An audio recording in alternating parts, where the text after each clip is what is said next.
A very warm welcome to IDFC First Bank presents Leaders of Tomorrow Season 11. I'm Ritwika Gupta, and today we'll be putting the spotlight on UP's business landscape and the ghee market in India.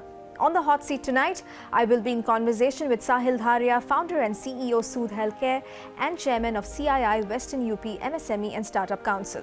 And in the second segment, a very special conversation is lined up with Nitya Ganapathy, founder of Nay Native.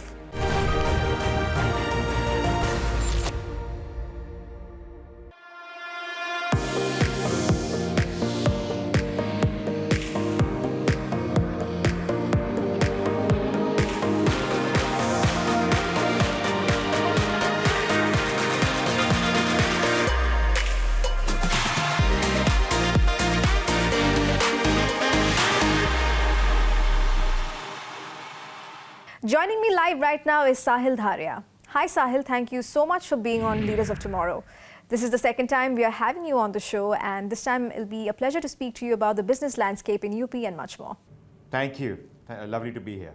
So to begin with, Sahil, tell us, what are the opportunities do you see in UP's entrepreneurial ecosystem? Where are some of the growth prospects? To give you an example, we ourselves are a young business. We set up in Noida, Uttar Pradesh about 7 or 8 years ago. We have a manufacturing facility. And to talk about our specific example, when I moved from New York to India to set up this business, we evaluated where we want to set up this plant in. And of course, there is an appeal to go to some other, western part of India, southern part of India. But a robust research and detailing, we realized that the entire population, the consumer base is in Uttar Pradesh, Bihar, the northern India belt has the highest growth potential. So one way to look at things is where is the highest in GDP, but where is the highest incremental growth GDP going to come from? And Uttar Pradesh stood out. We see that the demographic dividend is here and available in the state of Uttar Pradesh, and that was a very compelling reason for us to set up shop, our operations and our plant and manufacturing facilities in Noida, because clearly we want to be able to have a cost to serve and an efficient cost to serve to the market. So we want to be close to our markets. So we set up in Noida. And I think this is exactly what all businesses across the world are seeing, that there is a very large consumer market available in Uttar Pradesh. The demographic dividend is a very attractive opportunity for businesses like ours and similar, and that's what we are seeing, a lot of influx, a lot of activity. But this is the reason why we are very excited about being in Uttar Pradesh, where the consumer is. Sahil, as the chairman of CII Western UP and MSME Startup Council, tell us, how are you building an ecosystem of businesses and even mentoring young entrepreneurs in Western UP? What initiatives has CII taken to support the growth and development of MSMEs in Uttar Pradesh?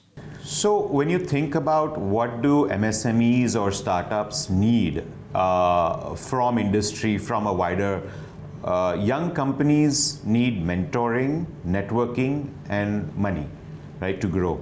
And this is what the role of the ecosystem is. Of course, CII plays a very larger role about policy advocacy and many other things, but I think my role as defined by the constituent members that we are dealing with is how can we connect the SMEs, MSMEs and startups to a wider base that helps them flourish, nourish, learn from each other, which is the mentoring aspect. Networking, similarly, right? Just sitting in a room, we just had our meeting of the CII members of our MSME Council, I think 2 weeks ago. The buzz, the energy in that room about, hey, you do this and I do this, and hey, we can work with each other. The opportunities just emerged by just getting the right people in the room. That was amazing, the networking. And of course, money. Every business requires money to grow, and that's what we endeavor to try to connect the dots for these young businesses to get that mindset to grow. Sahil, if you could also tell us, what are the major challenges faced by MSMEs in Uttar Pradesh? Of course, MSMEs continue to have challenges. Number one, skill, right?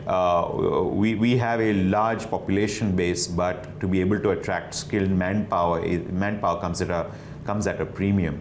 So I think the challenges faced by MSMEs, I would say, in the order is, number one, companies need to articulate a vision. Ability to articulate a vision. We need to be able to articulate a strategy Number three, talent, skill, people needed to execute that strategy. And these are the current challenges, I would say, that we all need to, as a stakeholder of the ecosystem, work to address.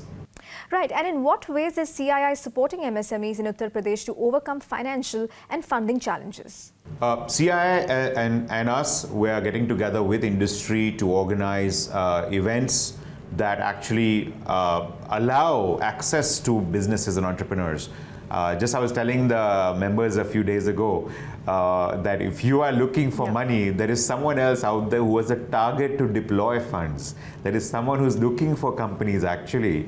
So my background is I'm an ex-banker. And when we came into this business, we did not necessarily know that we want to set up a sanitary napkin business. So we manufacture pari sanitary pads. But we actually, as a banker, evaluated which businesses we want to be in and came across this is the sector we want to invest in. So I give people the example that people who have money are looking for places to deploy. So CII in this instance is being that bridge, is being that connector to be able to connect business with opportunities for funding, and I'm happy I'm playing my part in that. Sahil, if you can also talk to us about how CII is collaborating with the UP government to boost business and the ease of doing business in the state. What are some of the policies and initiatives that are in place? Sure. CII and Uttar Pradesh government have a strong collaboration aimed at boosting business and improving the ease of business at the state level. Several policies and initiatives are in place to facilitate this objective. For example, One District, One Product scheme. It focuses on promoting unique products from each district, providing market access and brand promotion support. I think this is a game changer because you have so much talent and so much. I was at the UP Global Investor Summit, and at first hand I saw the lovely artisanal work that artists of different regions of Uttar Pradesh make, and it is an eye-opener, and this has to be promoted. And it's a no-brainer that we are finally doing the One District, One Product. I feel this will have a global appeal. Give another example, government has introduced the Udyog Bandhu program, which acts as a single window clearance system for addressing all MSME related grievances, assistance needed to get started going. CII actively participate in policy discussions, decisions with the government, recommendations to the government to continue to move the needle with respect to that. Can you also share about the infrastructural and industrial landscape in UP that's instrumental in promoting cross-sector growth? Sure. Uttar Pradesh boasts of a significant infrastructural industrial landscape that contributes to cross-sector growth. The state has a well-developed network of roads, railways, airports, facilitating the movement of goods and services, which is essential to get to where our customer base is. Industrial corridors such as the Mumbai-Delhi Industrial Corridor, DMIC, Uttar Pradesh Freight Corridor provide opportunities for industrial expansion and attract investments along the way. Additionally, the state has numerous industrial clusters, industrial parks, special economic zones that offer infrastructure, incentives and amenities to promote sector-specific and attract businesses that are both local and global in nature. And just to reiterate, this is one of the reasons why we are here. So Sahil, the theme for our show this season is Ideas for New India. What are your big ideas for MSMEs in New India, and how do you think we can ensure a sustainable growth ecosystem for the sector? The number one thing that jumps out is that can we inculcate a growth mindset in MSMEs? What is the difference between an MSME and a startup? They're both the same. They're both similar sized, 1 crore, 10 crore, 100 crore companies. Absolutely. But one has a growth mindset that says, I want to grow 40, 50, 100% a year on year, whereas another company grows at 5, 8, 10% year on year. The difference between the two is a growth mindset. What does a growth mindset mean? A growth mindset means that you're aggressively pursuing a big picture, a vision, right? You have a strategy to achieve that vision, talent that is able to deliver on that strategy, execute on that strategy, and money, because you need money for everything else, right? So that's the big picture. That's what we are trying as CII, as part of the MSME and Startup Council, is to talk to MSMEs who want to be, and understand what is your vision, and how can we help. And this is exactly what we're trying to instill and bring the right, so to say, the right prescription for the right person. Is that what you need and how can I help in bridging that gap? This is what we're working on. Are there any plans in place to address the skill development and capacity building needs of MSMEs in Uttar Pradesh to really enhance their productivity and growth? See, I recognize the importance of skill development and capacity building for MSMEs in Uttar Pradesh. We are actively involved in addressing these needs through programs and initiatives. We organize skill development workshops, we organize training programs to get large number of people together in a room and talk about what is current, what is the skill that is required today to be able to be that he or she can monetize immediately on the floor to be able to earn a buck. We are focusing on areas like technology adoption, quality improvement, continuous process improvement, managerial skills. Remember, not just because you're technically competent at something, that doesn't mean you are able to manage a workforce of 20 people below you. So that's another managerial skill. So we collaborate with industry, we encourage other manufacturers to come meet us and learn best practices from each other. And CI actively collaborates and participates and is an enabler in this ecosystem. Well, thank you, Sahil. It was a pleasure speaking to you. Thank you very much. Lovely to be here. Thank you for having me here. Well, before slipping into a short commercial break, here's quickly telling you all about Brand Surge, a new initiative by Times Network. This is a unique opportunity for startups to be on TV without a TVC that can help you reach up to 25 crore viewers of Times Network through packages starting only at 1 lakh rupees. This is the first ever opportunity of its kind from any TV network to accelerate the startup ecosystem. And we at Times Network firmly believe in empowering startups with the tools and resources they need to succeed. For more information, log on to brandsearch.co.in. On that note, we'll take a quick break here. Back in just a moment. Stay tuned.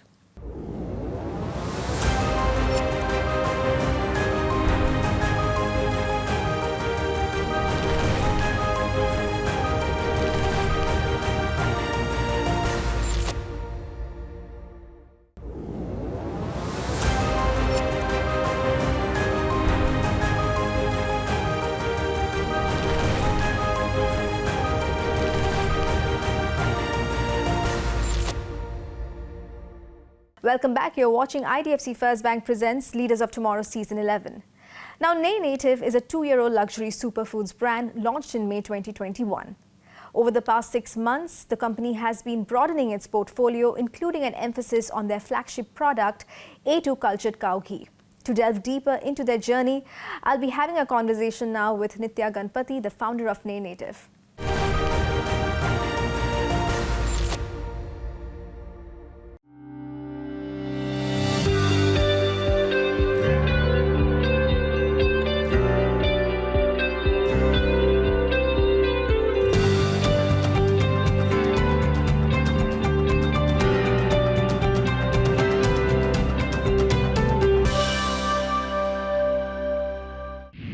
Thank you, Nitya, for joining us today.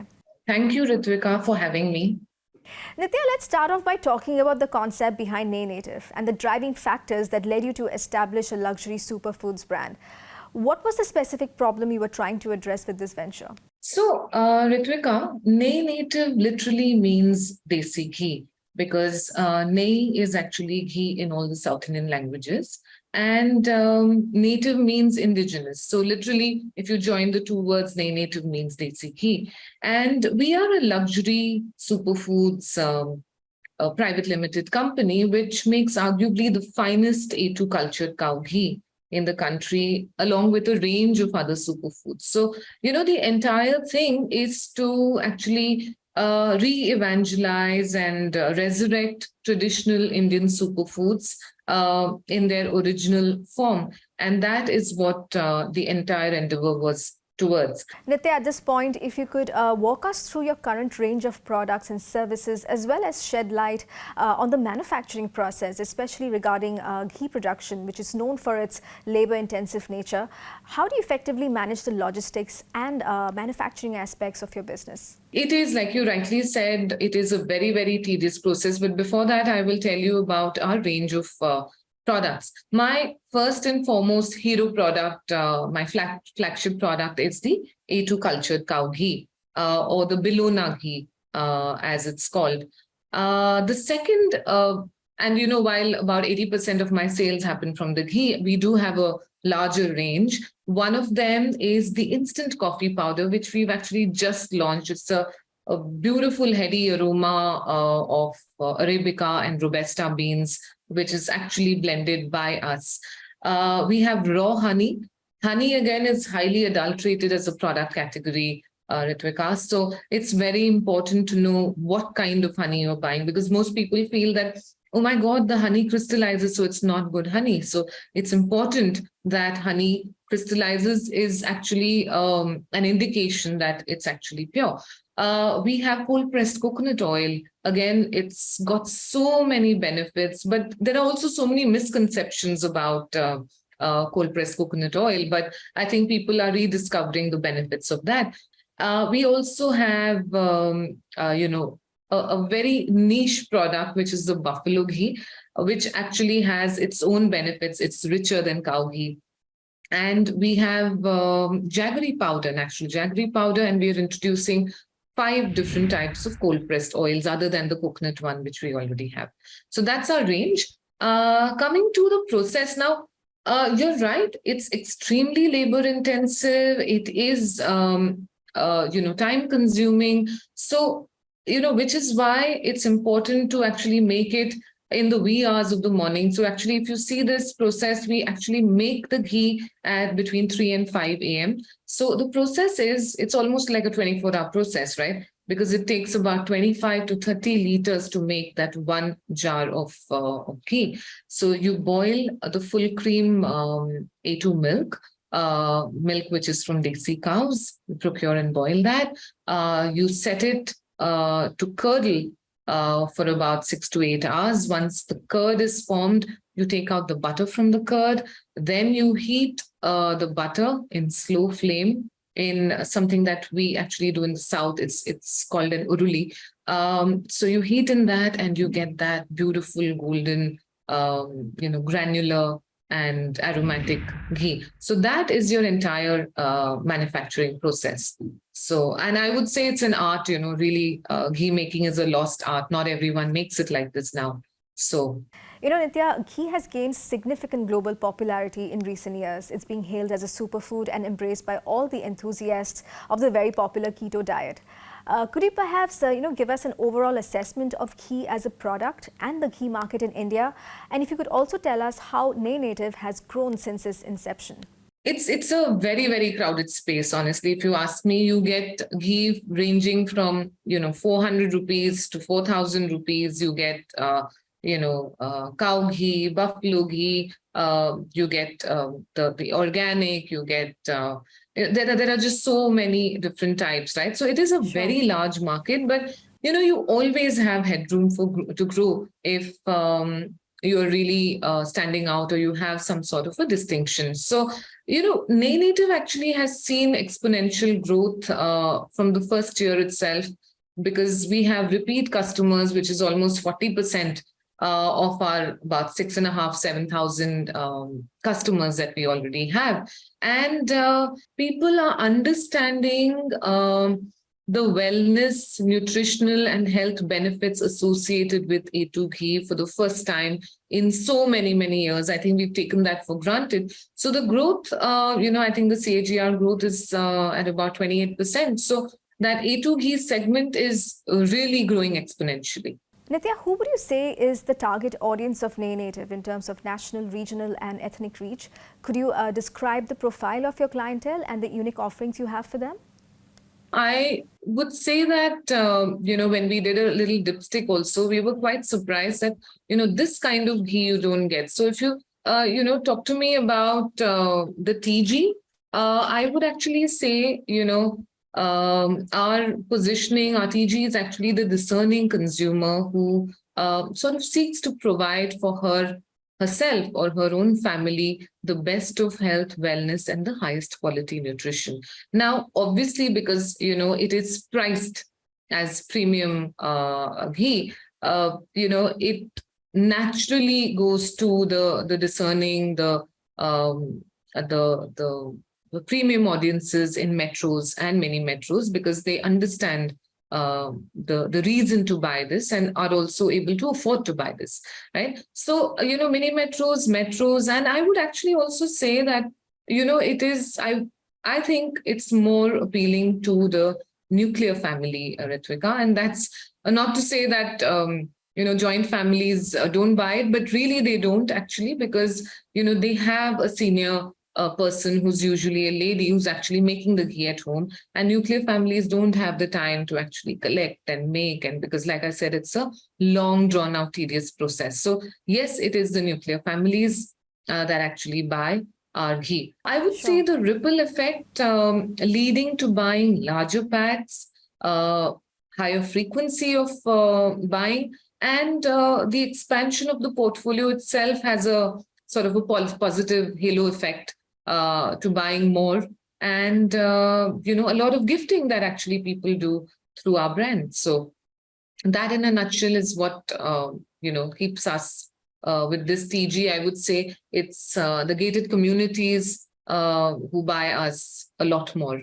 Could you also outline the core aspects of your business model? And additionally, I'm also keen to understand your retail partnerships and strategies implemented for e-commerce platforms. Sure. So, Nay Native's central business idea, it rests on three pillars.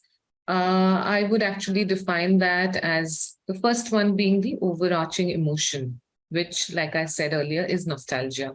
And that's very, very important, because that is what touches your that emotional chord, that bittersweet strings of taking you back home. So that's our first pillar. The second, of course, is the benefits, which is health, nutrition, wellness. And the third is actually the ease of buying. Now that is where really the business model comes in. And we have two models, and actually we are a D2C brand. So about 90% of the business is D2C. And if I were to split that up, it would be, e-commerce, and it would be retail, as in physical retail. So within e-commerce, we have a range of tie-ups, right from Amazon to, Big Basket, Flipkart, Gookie, One Green, etc., a whole range. We also have our own website,